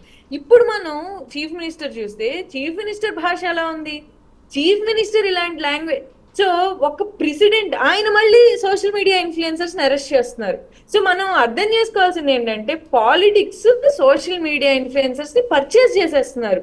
సో నీకు నేను మంత్లీ ఇంత మనీ డిపాజిట్ చేస్తాను, మీరు ఇన్ని వీడియోస్ జనరేట్ చేయండి అంటే స్వాతి గారు మీరు చెప్పేది మన పాత రోజుల్లో చెప్పేవారు, నువ్వు పాలు పోసి పెంచిన పామే అని. అంటే పాములేవి కావట్లేవు అంతా వేరే కథ. కానీ అంటే ఇప్పుడు అదే రకంగా ఇప్పుడు అదే రకంగా ఉందా? అంటే నువ్వు నేర్పిందే మళ్ళీ నేను తిరిగి నీ మీద ప్రయోగిస్తున్నాను అన్నట్టుంది. ఎగ్జాక్ట్లీ. ఎందుకంటే సోషల్ మీడియా అసలు సోషల్ మీడియానే మీరు చూడండి, పాలిటిక్స్ ఒక్క సెకండ్ పక్కన పెట్టి సోషల్ మీడియాలో ఏ కంటెంట్ వైరల్ అవుతుందో చూడండి.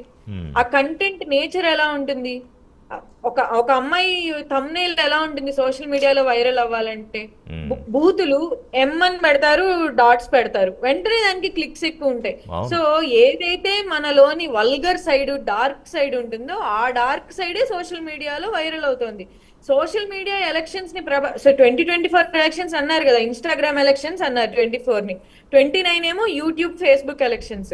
సో ఇప్పుడు మీరు ఈ కంటెంట్ పెడితే ఇన్స్టాగ్రామ్ లోనో యూట్యూబ్ లోనో ఫేస్బుక్ లోనో టిక్ అవుతుంది, దాని వల్ల ప్రజలు ప్రభావితం అవుతారు, దాని వల్ల మేము ఎలక్షన్స్ గెలుస్తాము అని రాజకీయ నాయకులకి తెలిస్తే ప్రజలు ఏ కంటెంట్ కోరుకుంటారో ఆ కంటెంటే ఇస్తారు. సో మనం ప్రజల గురించి కూడా కాదు దీనికి ఏంటి అంటే ప్రివెంట్ చేయలేమా, కంట్రోల్ చేయలేమా? దీనికి ప్రివెన్షన్ కంట్రోల్ నా దృష్టిలో ఏమనిపిస్తుంది అంటే డిమాండ్ సైడ్, అంటే పబ్లిక్ కి తెలియడం. I think public are also very clear, ఏది ఒపీనియన్ వచ్చే ఛానల్, ఏది ఫ్యాక్ట్స్ ఇచ్చే ఛానల్. ఇప్పుడు మనం ఇంట్లో కూర్చొని ఒక పొలిటీషియన్ గురించి తిట్టుకోవాలనుకుంటాం, క్యాజువల్ గా తిట్టుకుంటాం కదా, మన నచ్చిన పొలిటికల్ పార్టీని తిడతాం, నచ్చిన వాళ్ళని పొగుడుతాం. ఆ మన వ్యూస్ కి వాళ్ళొక మాధ్యమం ఇస్తున్నారు. సో మనం ఏదైతే అనుకుంటామో వాడు ఇలా చేస్తున్నాడు, వీడు ఇలా చేస్తున్నాడు, వాడు అదే మాటల్ని పెట్టి దానికి ఒక థంబ్నెయిల్ వేసి అట్రాక్టివ్ గా పెడితే, సో అదే ఇప్పుడు ఇంట్లో అనుకునే దానికి కెమెరా పెట్టేశారు అంతే, కెమెరా పెట్టేసి దాన్ని ఒక జర్నలిజం అంటున్నారు. దీనికి వ్యవస్థ సైడ్ నుండి జరగాల్సింది ఏంటంటే స్విఫ్ట్ అండ్ కరెక్టివ్ యాక్షన్, అంటే ఇమ్మీడియట్ యాక్షన్ అన్నమాట. ఇది మళ్ళీ ఏ లెవెల్కి వెళ్ళకూడదు, సెడిషన్ వైపుకి వెళ్ళిపోకూడదు. అంటే మాట్లాడిన ప్రతివాడిని తీసుకెళ్లి జైల్లో పెట్టేస్తామా? సో ఆ బ్యాలెన్స్ ఏంటి అనేది అసోసియేషన్ డిసైడ్ చేయాలి. అవును, బాగా చెప్పారు స్వాతి గారు, మంచి పాయింట్స్ చెప్పారు. మీరు శ్రీనివాస్ యాదవ్ గారు మీరు మాట్లాడుతున్నారు, చెప్పండి. రెడ్డి గారు వస్తున్నారు మీ దగ్గరికి. ఇందాక శ్రీనివాస్ యాదవ్ గారు ఏదో స్వాతి గారు మాట్లాడుతుంటే మాట్లాడదలుచుకున్నారు కదా, శ్రీనివాస్ గారు చెప్పండి. అదేనండి, ఇప్పుడు గత 10 సంవత్సరాల క్రితం అయిన కేసుల విషయంలో పొలిటికల్ పార్టీస్ లీడర్స్ ఏదైతే అబ్యూజ్డ్ లాంగ్వేజ్ మాట్లాడారో దాని మీద మా పార్టీ కార్యకర్తలు మేము కంప్లైంట్ ఇచ్చినాం. నేను ఏమంటే ప్రభుత్వం నిజంగా చిత్తశుద్ధిగా చేయాలని ఒక ఆలోచన. అది మీరు చెప్పారు ఆల్రెడీ. కాదు, ఇప్పుడు ఇందాక మీరు అబ్జెక్షన్ ఎక్కడ వ్యక్తం చేశారంటే కేసీఆర్ గారి గురించి చెప్పినప్పుడు, ఉద్యమం టైంలో కేసీఆర్ గారు ఏ రకంగా మాట్లాడారు, ప్రొవోకేటివ్గా ఎందుకు మాట్లాడారు, ఆ తర్వాత ఆయన దానికి వివరణ ఇచ్చారు, అలా మాట్లాడాల్సిన సందర్భం వచ్చిందని కేటీఆర్ గారు, హరీష్ రావు గారు కూడా చెప్పారు. కానీ ప్రభుత్వంలో ఉన్నప్పుడు కూడా కొన్ని సందర్భాల్లో కేసీఆర్ గారు అసహనానికి గురయ్యేవారు, క్లియర్గా మనం అందరూ చూసాం. సో దాన్నే రేవంత్ రెడ్డి గారు మోడల్గా తీసుకోకూడదు. అది మనం ఇప్పుడు రేవంత్ రెడ్డి గారు దాన్ని మోడల్గా తీసుకునే కేసీఆర్ని సై అంటే సై, ఢీ అంటే ఢీ అనే అధికారంలోకి వచ్చారా? సరే, ఒకవేళ వచ్చినా ఇప్పుడైనా కూడా పద్ధతులు మారాలి అనేది. ఇవాళ మనం చేసిన గంట డిబేట్లో మారిపోతుందంటే ఎవరో ఒకళ్ళు మాట్లాడాలి, కనీసం one has to raise the voice కదా శ్రీనివాస్ యాదవ్ గారు. మేము అది చెప్తున్నాం అండి, లీడర్లు అనే వాళ్ళే మాట్లాడడం బంద్ చేయాలని కోరుకుంటున్నాం. మేము కూడా సొసైటీలో అందరికి ఆదర్శంగా ఉండాలి కదా, లీడర్ అనే వాళ్ళని అందరు గమనిస్తారు, ఆలోచనిస్తారు, ఫాలో అవుతారు. కాబట్టి వాళ్ళు కూడా అట్లా మాట్లాడద్దంటే లీడర్ అనేవాడు జాగ్రత్తగా మాట్లాడనేది మా ఉద్దేశం. నేను ఏమంటే ఇవాళ రేవంత్ రెడ్డి గారు ముఖ్యమంత్రి ఉన్నారు, ఎవరైనా సహజంగా తననే ఫాలో అవుతారు. కాబట్టి తనే జాగ్రత్తగా మాట్లాడాలి, తనే ఒక ఆదర్శవంతంగా నిలబడాల్సిన అవసరం ఇవాళ తనకే ఉంది. కానీ ఇవాళ తనే ముఖ్యమంత్రిగా ఉండే ఎట్లా పడితే అట్లా నిన్నడే అసలు ఈ బిల్లు అంశం తీసుకొస్తూ కూడా చట్టం తీసుకొద్దాం కూడా ఆయన అవే మాటలు మాట్లాడండి. చూడండి ఎవరు ఫాలో అవుతారు చెప్పండి? చట్టానికైనా విలువ ఉంటుంది, రేపు తీసుకొచ్చిన విలువ ఉంటుందా? ముఖ్యమంత్రి గారికి మాట్లాడే ఎంత జాగ్రత్తగా ఉండాలి, ఎంత ఆదర్శంగా మాట్లాడాలి. రెడ్డన్ గారు ఇప్పుడు ముఖ్యమంత్రి స్థాయిలో రాష్ట్రానికి ఆయన పెద్దన్న పాత్ర పోషిస్తున్నప్పుడు ఆయన బాధ్యత తీసుకోవాలి. అలాగే ప్రతిపక్షం చాలా ప్రధాన ప్రతిపక్షం ఇవాళ కేటీఆర్ గారైనా హరీష్ రావు గారైనా, అంటే ఈయన ఒక మాట మాట్లాడడం, వాళ్ళిద్దరూ ఇంకో మాట మాట్లాడడం, మళ్ళీ దీనికి కౌంటర్ మాట్లాడడం, ఇదే అయిపోతుంది. ఏపీలో ఇందాక వారు అన్నట్టు, స్వాతి గారు అన్నట్టు అదే మొదలైపోయింది. సో ఎక్కడో ఒకటి అడ్డుకట్ట పడాలి. ఇప్పుడు ఏమవుతుందంటే ఇట్స్ నెక్సెస్, అంటే డాట్స్ అండి రెడ్డన్ గారు. ఒకటి పొలిటీషియను, వీడు మాట్లాడతాడు, వీడు మాట్లాడితే నేను చూపించకూడదా, నేను చూపిస్తే తప్పు వచ్చిందా, దాని ద్వారా నాకు వ్యూస్ వస్తే నాకు సెలబ్రిటీ స్టేటస్ వచ్చి నేను బెట్టింగ్ యాప్ చేస్తే, అంటే నేను దీన్ని కావాలనే కలుపుతున్నాను డాట్ని. ఇందులో సోషల్ మీడియా ఇన్ఫ్లుయెన్సర్స్ పాలిటిక్స్ మాట్లాడచ్చు. చిన్న మాట చెప్పదలుచుకున్నాయి. సోషల్ మీడియా ఇన్ఫ్లుయెన్సర్ ను వాడుతున్న కాంగ్రెస్ పార్టీ, కాంగ్రెస్ ఒక నిమిషం కాదు రెడ్డన్ గారిని అడిగా, శ్రీనివాస్ యాదవ్ గారు ఒక నిమిషం రెడ్డన్ గారిని అడిగా. రెడ్డన్ గారు ఇప్పుడు 1979 లో అనుకుంటా పిబి చౌదరి గారు మినిస్టర్ గా ఉన్నారు, దేవాదాయ శాఖ. వాళ్ళ అబ్బాయి 307 కేసులో ముద్దాయిగా వేరే వాళ్ళు ఇన్ఫ్లుయెన్స్ చేసి పెట్టించారని వాళ్ళ అభిప్రాయం ఎఫ్ఐఆర్ లో ఉంది. సో ఆయన మినిస్టరు, నేను వెళ్ళాను గెస్ట్ హౌస్ లో ఉంటే, సార్ ఏమొచ్చారు కూర్చోండి అన్నారు. ఏం లేదు సార్ భోంచేశారంటే, లేదు సార్ భోంచేసి వచ్చాను అన్నాను. ఏమొచ్చారు అన్న, మీ అబ్బాయిని అరెస్ట్ చేయాలా. ఇప్పుడున్న పాలిటీషియన్ అయితే ఏ విధంగా బిహేవ్ చేసేవాడు? ఆయన ఏమన్నాడు, అవునా ఏమైందంటే ఫలానా క్రైమ్ లో మీ వాడిని ఫిగర్ చేశారు సార్ అంటే, ఇంట్లోకి ఇమ్మీడియట్ గా టెలిఫోన్ చేసి వాడిని రమ్మను అన్నారు. అరే సార్ పిలుస్తున్నాడు, నువ్వు అరెస్ట్ చేయాలంట. ఇట్లాంటి నాకు సంబంధం లేదు, కాకపోతే నాకు దగ్గర ఉన్న హెంచ్మెన్నే దాంట్లో మెయిన్ ముద్దాయి, బహుశా నా పేరు పెట్టినారేమో అంటే, ఏది ఏమైనా సార్ వచ్చినాడు, నువ్వు పో. అరెస్ట్ చేసినాము, రిమాండ్ కి పోయినాడు, ఇమ్మీడియట్ గా బెయిల్ తెచ్చుకున్నాడు. రెడ్డన్ గారు మీరు కాదు ఈ రోజుల్లో పొలిటీషియన్ అన్నారు, ఈ రోజుల్లో ఎంతమంది ఆఫీసర్లు అట్లీస్ట్ మీరు వెళ్ళినట్టు వెళ్ళి ఇంటికి వెళ్ళి మీ అబ్బాయిని అరెస్ట్ చేయాలని చెప్తారు? That is also a question.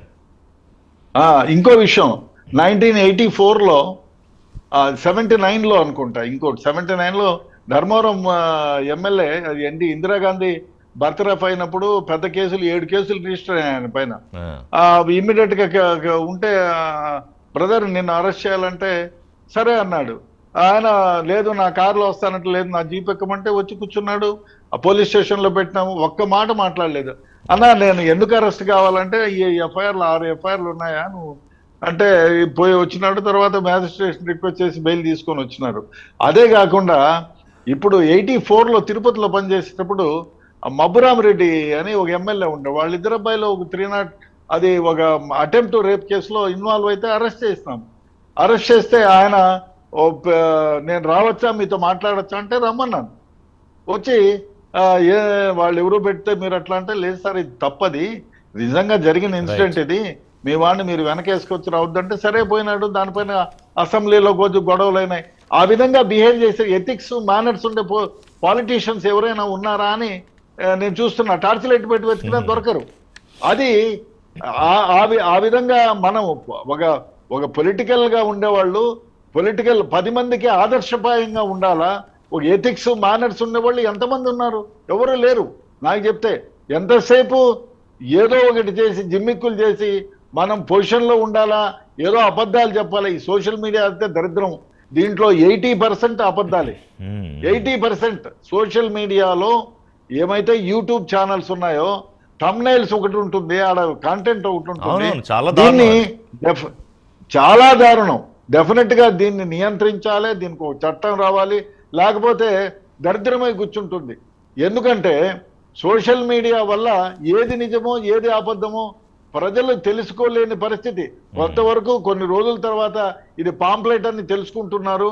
ఇది ఈ ఛానల్ వాడికి పాంప్లెట్ అనే భావన అప్పటికి కాస్త జరగాల్సిన డ్యామేజ్ జరిగిపోతుంది, ముఖ్యంగా జరిగిపోతుంది. అదే విధంగా ముఖ్యంగా ఈ సోషల్ మీడియా వచ్చిన తర్వాత, స్మార్ట్ ఫోన్ వచ్చిన తర్వాత, ఆర్టిఫిషియల్ ఇంటెలిజెన్స్ వచ్చిన తర్వాత ప్రజల జీవితంలోకి ఈ సోషల్ మీడియాతో పాటు ఈ స్మార్ట్ ఫోన్ ఎంతవరకు తొంగు చూస్తుందంటే, మొన్నెవరో ఒక ఇన్సిడెంట్ లో సంబడి కేమ్ ఫ్రమ్ ఢిల్లీ, ఆయన యుఎస్ నుంచి పిలిపించుకున్నారు. ఒక ఒక అంటే ఈయన ఫైర్ వాల్స్ క్రియేట్ చేస్తాడు. Right. Hacker, ethical hacker. Ethical hacker. ఒక గంటకి he will be charging some thousands. ఆ ఎథికల్ హ్యాకర్ ఆయన ఏమంటా అంటే, సార్ మీరు టెలిఫోన్ స్విచ్ ఆఫ్ చేసుకున్నా నేను ఆన్ చేసుకోగలను, దాంట్లో ఉండే కాంటెంట్ ని మీ నంబర్ ఒకటి తెలియాలి, నాకు తెలిస్తే చాలు, I will take away your entire contents. ఒకటి. రెండోది, దాన్ని ఆన్ చేసుకొని పిక్చర్లు తీసుకోగలను. అంటే మనము ఈ రోజు వాడే ఈ స్మార్ట్ ఫోను మీ జీవితాన్ని నాశనం చేయాలి అనుకుంటే, అవతల హ్యాకర్ ఎవడైనా మీ బ్యాంక్ అకౌంట్ చూడొచ్చు, మీ బ్యాంకులో విత్డ్రా చేసుకోవచ్చు, అదే ఎన్ని జరుగుతున్నాయి ఇప్పుడు. మీ బెడ్రూమ్ డిజిటల్ అరెస్టుల పేరుతోటి కోట్లు కొట్టేయడం. ఎస్, డిజిటల్ అరెస్టులు అని రకరకాలుగా జరుగుతున్నాయి. మీరు అన్నట్టు ఏదో సినిమాలో ఒక రైటర్ డైలాగు, మనం గాలి కోసం తలుపులు తీస్తాం, కిటికీ తలుపులు, కానీ గాలితో పాటు దుమ్ము కూడా వస్తుంది. అలాగే ఇంటర్నెట్ అనేది మనం ఇవాళ మన జీవితాల్లో, ఈ రోజు మనం జూమ్లో, మీరు నా దగ్గర స్టూడియోలో గెస్టే ఉన్నారు, మీ ముగ్గురితో కూడా నేను ఏమీ లేటెన్సీ లేకుండా ఇంత సీమ్లెస్గా మాట్లాడగలుగుతున్నానంటే again thanks to the technology. అంటే దీన్ని గొప్పగా వాడుకుంటే అద్భుతాలు జరుగుతాయి. దుర్వినియోగం చేస్తున్నారు. Yes. At the same time Charan గారు, బిఫోర్ క్లోజింగ్ ఒకసారి యాప్స్ గురించి నేను మాట్లాడాలనుకుంటున్నాను. ఒకటి, సజ్జనార్ గారు యాజ్ ఏ ఐపీఎస్, ఆయన ఇప్పుడు ఉన్న రోలు ఆర్టీసీకి సంబంధించి ఉన్నా కూడా ఒక అన్వేష్ అనే ఒక యూట్యూబర్తో కలిసి ఆయన తీసుకున్న ఒక ఇనిషియేషను, వీళ్ళందరి మీద వాళ్ళు కేసులు పడుతున్నాయి. అంటే ప్రాణాలు, టైం లేదు. చాలామంది, సాయి కిరణ్ బీటెక్ స్టూడెంట్, నిజామాబాద్, వరంగల్, అందరూ 20 నుంచి 25 ఏళ్ళలోపు వాళ్ళు చరణ్ గారు నిర్దాక్షిణ్యంగా ప్రాణాలు తీసేసుకున్నారు. ఎందుకని? ఆ బెట్టింగ్ యాప్స్లో డబ్బులు పెట్టి కట్టలేక, వాళ్ళ ఇది భరించలేక. ఏమిటి యాక్షను? మరి వాళ్ళందరూ సెలబ్రిటీలు, మరి కేసులు ఓన్లీ ఎఫ్ఐఆర్లు ఫైల్ చేయడమేనా, లేకపోతే ఇంకా యాక్షన్? అంటే వాళ్ళని అరెస్ట్ చేసి జైల్లో పెట్టేస్తే ఏదో వస్తుందని కాదు. దిస్ షుడ్ బి లైక్ ఒక భయం కలిగించాలి. బెట్టింగ్ యాప్స్నా, నో, మనం దాని జోలికి పోకూడదు. అంటే తెలంగాణ రాష్ట్రంలో కాంగ్రెస్ ప్రభుత్వం అధికారంలోకి వచ్చిన తర్వాత మీరు చూస్తూ ఉన్నారు, డ్రగ్స్ విషయంలో కాంగ్రెస్ ప్రభుత్వం చాలా సీరియస్గా తీసుకొని డ్రగ్స్ కావచ్చు, గంజాయి కావచ్చు నిర్మించే ప్రయత్నం చేస్తూ ఉన్నారు. అదే కాకుండా ఇప్పుడు మీరు చెప్పినట్టు బెట్టింగ్ యాప్స్ కావచ్చు, తర్వాత వచ్చేసి సోషల్ మీడియా, ఇవన్నిటి మీద అంటే ఈ డిజిటల్ టెక్నాలజీని వాడుకొని, అంటే ఇవన్నీ లింకే, డిజిటల్ టెక్నాలజీ వాడుకొని ప్రజలకు ఇబ్బంది అయ్యే పనులు కావచ్చు, వారికి ఇబ్బంది అయ్యే పనులు చేసుకుని కావచ్చు, దాని ద్వారా పైసలు సంపాదించుకోవచ్చు, అక్రమ మార్గాలకు పోయే ప్రమాదం ఉంది. కాబట్టి ఈ అన్నిటి మీద చర్చ జరగాలని చెప్పి ప్రభుత్వం భావిస్తూ ఉంది.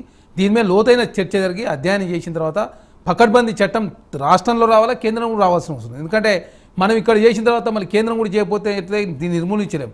కాబట్టి కేంద్ర ప్రభుత్వం చట్టం చేయాల్సి ఉంది, రాష్ట్రంలో రాష్ట్ర ప్రభుత్వం విస్తృతంగా అదేవిధంగా ఎవరైతే నిపుణులతో చర్చించిన తర్వాత ఈ యాప్స్ విషయంలో కావచ్చు, సోషల్ మీడియా కావచ్చు, కొంత నియంత్రణ లేకపోతే మాత్రం మానవ మనుగడకే ప్రమాదం ఏర్పడే అవకాశం ఉంది. ఎందుకంటే ఫ్యామిలీ వ్యవస్థ విచ్ఛిన్నమయ్యే అవకాశం ఉంది. ఎందుకంటే భారతదేశం అంటే ఒక కుటుంబంలాగా, ఒక జాయింట్ ఫ్యామిలీస్ ఇప్పటికి కూడా హైదరాబాద్లో ఉంటాయి. అట్లాంటి కుటుంబాల్లో కూడా ఇది చెడు చేసే ప్రమాదం ఉంది. కాబట్టి ఖచ్చితంగా ప్రతిసారి కూడా ఇట్లాంటి సంఘటన జరిగినప్పుడు ప్రభుత్వం కూడా చాలా సీరియస్గా తీసుకొని దీని మీద చట్టాలు చేయాలని చెప్పి ఒక ఒపీనియన్ రావడం జరిగింది. కాబట్టి దీని విషయంలో యాప్స్ మీడియా కమిషన్ కావచ్చు, తర్వాత కౌన్సిల్ లాంటిది ఏర్పాటు చేయాలని, తర్వాత దీన్ని కంట్రోల్ చేయాలంటే పూర్తి స్థాయిలో కంట్రోల్ చేయాలంటే ప్రభుత్వ పరంగా ఏం చేయగలుగుతాం, తర్వాత సమాజంలో ఉన్నటువంటి పౌరులు ఏం చేయగలుగుతారు, ఇవన్నీ కూడా అవేర్నెస్ తీసుకురావాల్సిన అవసరం ఉంది. కాబట్టి దీన్ని పకడ్బందీగా ఇంప్లిమెంట్ చేసే ప్రయత్నంలో భాగంగా వచ్చే అసెంబ్లీ సమావేశాల కన్నా కొత్త, అదేవిధంగా సోషల్ మీడియా మీద కావచ్చు, ఈ యాప్స్ మీద చట్టం చేయాలని చెప్పి ప్రభుత్వం భావిస్తూ ఉంది. కాబట్టి సబలీకృతం కావాలి, గవర్నమెంట్ స్థాయిలో జరగాలి అది. సో శ్రీనివాస్ యాదవ్ గారు, ఈ బెట్టింగ్ యాప్స్ విషయంలో మీరేం చెప్తారు? ఎందుకంటే వరంగల్, నిజామాబాద్ చిన్న పిల్లలు, బీటెక్ స్టూడెంట్స్, వీళ్ళు గ్యాంబ్లింగ్లో 30 లక్షలు, 25 లక్షలు చేసి పాపం తల్లిదండ్రులు ఆత్మహత్యలు చేసుకున్న ఇన్సిడెంట్స్ కూడా నా రీసెర్చ్లో కొన్ని దొరికాయి. దీనివల్ల చాలా మంది నష్టపోతున్నారండి. ఎందుకంటే అంటే తక్కువ టైంలో ఎక్కువ ఆదాయం తీసుకోవడానికి ఇది ఒక వేదికగా చాలా మంది భావించి, టెక్నాలజీకి అనుకూలంగా ఉండే ఉద్దేశంతో చాలా మంది కూడా నమ్మి దానిలో ఇన్వెస్ట్మెంట్ పెట్టడం జరిగింది. చాలా మంది, కొంతమంది విద్యార్థులు అయితే అసలు ఫీజులు కట్టకుండా, పేరెంట్స్ ఫీజు కట్టమని డబ్బులు ఇస్తారు, వాళ్ళు కట్టకుండా ఈ బెట్టింగ్ యాప్ లో పెట్టి చాలా మంది అటు స్టడీకి దూరమై, చాలా మంది విద్యకు దూరమయ్యారు, కుటుంబాలకు దూరమై కూడా సూసైడ్ చేసుకునే పరిస్థితులు చాలా. దీన్ని ప్రమోట్ చేస్తున్న వాళ్ళ మీద ముఖ్యంగా, దీన్ని ఎవరైతే ఇప్పుడు ఇన్స్టాలో, పెద్ద I'm not so in to that, but నాకున్న అవగాహన మేరకు ఒక 1,00,000 మందో, 10 లక్షల మందో, 5 లక్షల మందో ఫాలోవర్స్ ఉంటే వాళ్ళు చేస్తే వాళ్ళకి కొంచెం అడ్వర్టైజ్మెంట్ రూపంలో డబ్బు వస్తుంది. సో అది మంచి ప్రోడక్ట్ చేస్తే ఓకే, కానీ బెట్టింగ్ యాప్స్ ప్రమోట్ చేస్తున్నారు. దాన్ని ఏమంటాను ఇప్పుడు బెట్టింగ్ యాప్స్ అని ఇప్పుడు ఫైనాన్స్లు ఉంటాయి సార్. ఫైనాన్స్ల మీద ప్రభుత్వానికి ఒక నియంత్రణ ఉంటుంది, గవర్నమెంట్ అనుమతి తీసుకొని దాని మీద ఒక ఫైనాన్స్ ఏర్పాటు చేయాల్సి ఉంటుంది. అట్లా అదేవిధంగా బెట్టింగ్ యాప్స్ విషయం కూడా ప్రభుత్వ అనుమతి తీసుకోవాలి. దానికోసం ఒక చట్టం తీసుకురావాల్సిన అవసరం ఉంది. ఈ చట్టానికి చట్టానికి లోబడి ఎవరైతే యాప్స్ కూడా మొత్తం ప్రభుత్వ పరిధిలో తీసుకురావాలి కంపల్సరీ. ఫైనాన్స్ డిపార్ట్మెంట్ పరిధిలో తీసుకొచ్చినప్పుడు ఖచ్చితంగా కొంత కంట్రోల్ చేసే అవకాశం ఉంటుందని చెప్పి నేను భావిస్తాను. స్వాతి గారు, రెడ్డి అన్న గారు మీరు కంక్లూడ్ చేద్దరు కానీ స్వాతి గారు వాట్స్ యువర్ వ్యూ అండి? రెడ్డి అన్న గారు లాస్ట్ లో మీరు మీ దగ్గరికి వస్తా. స్వాతి గారు, చాలా పెద్ద ఇష్యూ ఋషి గారు, చిన్న ఇష్యూ కాదు. అవును, పూర్తి స్థాయిలో డిస్కస్ చేయాలి ఇది. లోన్ యాప్స్ కానివ్వండి, లేదా స్మాల్ ఫైనాన్స్ కానివ్వండి, ఈజీ క్రెడిట్ కానివ్వండి, ఇవన్నీ అండర్లైయింగ్ ఎకనామిక్ క్రైసిస్ కి సిమ్టమ్స్ అని చెప్పి నేను అనుకుంటాను. ఈజీ మనీ అనే నీడ్ ఎందుకు ఉంది? ఎందుకంటే ఒక డీప్ ఫ్రస్ట్రేషన్ ఇన్ ఎకానమీ ఉంది. మ్యాసివ్ అన్ఎంప్లాయ్మెంట్ కానివ్వండి, రైజింగ్ ఇన్కమ్స్ కానివ్వండి, అర్బన్ క్రైసిస్ కానివ్వండి, రూరల్ డిస్ట్రెస్ కానివ్వండి, easy access to social media కానివ్వండి. ఎగ్జాక్ట్లీ స్వాతి గారు, అంటే ఇక్కడ ఈ సోషల్ మీడియా దీన్ని ఎందుకు లింక్ చేశానంటే, ఇక్కడ ఈ సెలబ్రిటీలుగా చెప్పబడే వాళ్ళు లేకపోతే సెలబ్రిటీలో వాళ్ళు ఎంతో కొంత బాధ్యత ఫీల్ అవ్వకుండా దీన్ని ప్రమోట్ చేయడం, ఇవాళ వాళ్ళు ఇబ్బందుల్లో పడ్డారు. అందరి మీద కేసులు బుక్ అయ్యాయి. ఒకటి రెండు అరెస్టులు జరిగితే ఋషి గారు నాకు తెలిసి వాళ్ళు కంట్రోల్ అయిపోతారు. ఎందుకంటే వాళ్ళకి అడ్వర్టైజ్మెంట్ మీద ఫండ్స్ వస్తాయి అని చెప్పి ఒక ఇన్ఫ్లుయెన్సర్ ఏ గిగ్ అయినా తీసుకుంటారు. స్టడీ కూడా చేయరనుకుంటా, యాప్ ఏంటి దాని వల్ల నష్టం ఏంటో కూడా పాపం వాళ్ళు పెద్ద స్టడీ కూడా చేయరనుకుంటా. ఇప్పుడు పాన్ కి గుట్కాకి అడ్వర్టైజ్మెంట్లు ఇచ్చే బాలీవుడ్ యాక్టర్స్ ఏమనాలండి? కరెక్టే. సో ఇట్స్ అడ్వర్టైజ్మెంట్ అనేది అది కదా. సో సోషల్ మీడియా వాళ్ళు ఏముంది, చాలా చిన్నవాళ్ళు చూస్తూ చూస్తూ పాన్ పరాక్కి, సిగరెట్లకి, ఏంటిది ఆల్కహాల్ కి అడ్వర్టైజ్మెంట్లు ఇస్తుంటారు. So I think it's a different subject Rishi గారు. రైట్. నేను ఎందుకు దీన్ని లింక్ చేశానంటే, ఈ social media, digital media influencers కి కొంత అలర్ట్ చేయాలి అనే ఉద్దేశంతో ఇలాంటి arrest and swift action I think social media influencers కట్టేల్ చేస్తుంది. రిటర్న్ గారు ఏం చెప్తారు సార్ ఫైనల్ గా? ఇన్ఫ్లుయెన్సర్లని అంటే వాళ్ళు పాపం ఇప్పుడిప్పుడే ఎదుగుతున్న వాళ్ళు, కెరీర్ లో ఇప్పుడిప్పుడే ఎదుగుతున్న వాళ్ళు, బెట్టింగ్ యాప్స్ ని ప్రమోట్ చేసే వాళ్ళని డెఫినెట్ గా చట్టపరంగా శిక్షించాలి. దానికి ఇంకా పకడ్బందీగా ఒక చట్టాన్ని తేవాల్సిన అవసరం ఎంతైనా ఉంది. ఈ ఇన్ఫ్లుయెన్సర్లు ఎవరైతే ఈ బెట్టింగ్ యాప్స్ ని ప్రమోట్ చేస్తున్నారో వాళ్ళ పైన ఇదే కాదు, వేరే విధంగా కూడా నేను ఇంకొకటి అనుకున్నాను. ఎంతమంది అయితే వీళ్ళ మాటల్ని మోసపోయి డబ్బులు పోగొట్టుకున్నారో వాళ్ళందరూ కూడా పోలీస్ స్టేషన్ లో ఇండివిజువల్ గా కంప్లైంట్ ఇవ్వాలి. ఇవ్వాలండి. Believing him, I believed him and ఆయన ఇప్పుడు 100 నోట్లు పక్కన పోసి నేను సంపాదిస్తాను మీరు చేయండి అని వేరే విధంగా చెప్పి చివరికి ఈ బెట్టింగ్ యాప్ ని ప్రమోట్ చేస్తే ఏమనుకోవాలి? ఇన్ఫ్లుయెన్స్ చేసినట్టు ప్రజల్ని. ఇన్ఫ్లుయెన్స్ అంటే నేను దీని ద్వారా ఇన్ని కోట్లు సంపాదించాను. You are sending a bad message to the people. Believing your word. నీ మాటలు నమ్మి ఈ బెట్టింగ్ యాప్ లో పోతున్నారు, దాంట్లో డబ్బులు పోగొట్టుకుంటున్నారు, ఈ లోన్ యాప్లో పోతున్నారు. అంటే నీకు డబ్బులు లేవు, నెక్స్ట్ వచ్చి లోన్ ల్యాపుల్లో పోతున్నారు. వాడు నీ పరువు తీస్తున్నారు. దానివల్ల ఆ పరువుకు మీరు నష్టపోతున్నారు. చివరికి ఫ్యాన్ కూరేసుకొని చచ్చిపోతున్నారు. చివరికి అక్కడ తేలుతున్నారు, తల్లిదండ్రులు విషాదంలో మునిగిపోతున్నారు. Thank you. ఎందుకంటే ఇవాళ ఈ రెండు అంశాలు చాలా alarming issues and need of the hour. ఏంటంటే ఏదో వ్యూస్ వస్తున్నాయి, ఒక 100 మందో 1000 మందో 1,00,000 మందో 10 లక్షల మందో లేదా 1,00,00,000 మందో చూస్తున్నారంటే వాళ్ళ ఈ మధ్య ఒక బీర్ బైసిప్స్ అనే ఒక యూట్యూబర్ విషయంలో ఏం జరిగిందో చూసాము. సో ఎవరికి వాళ్ళు కొంత స్వీయ నియంత్రణ పెట్టుకోకపోతే మాత్రం ఈరోజు వ్యూస్ రావచ్చు, డబ్బులు రావచ్చు, కానీ రేపు పొద్దున్న కటకటాల వెనక్కి వెళ్లాల్సి వస్తుంది. అది మీరు ఏ పేరు పెట్టుకుని వచ్చినా, జర్నలిస్ట్ అని పేరు పెట్టుకుని వచ్చినా, లేకపోతే సోషల్ మీడియా ఇన్ఫ్లుయెన్సర్ అని పేరు పెట్టుకుని వచ్చినా, మరోటి పెట్టుకొచ్చినా అని చెప్పడానికి ఇవాళ ఈ పవర్ ప్లే ప్రత్యేక చర్చ. Thank you very much Charan గారు, శ్రీనివాస్ యాదవ్ గారు, స్వాతి గారు, రెడ్డి గారు. మన అప్డేట్స్ కోసం keep watching prime line. This is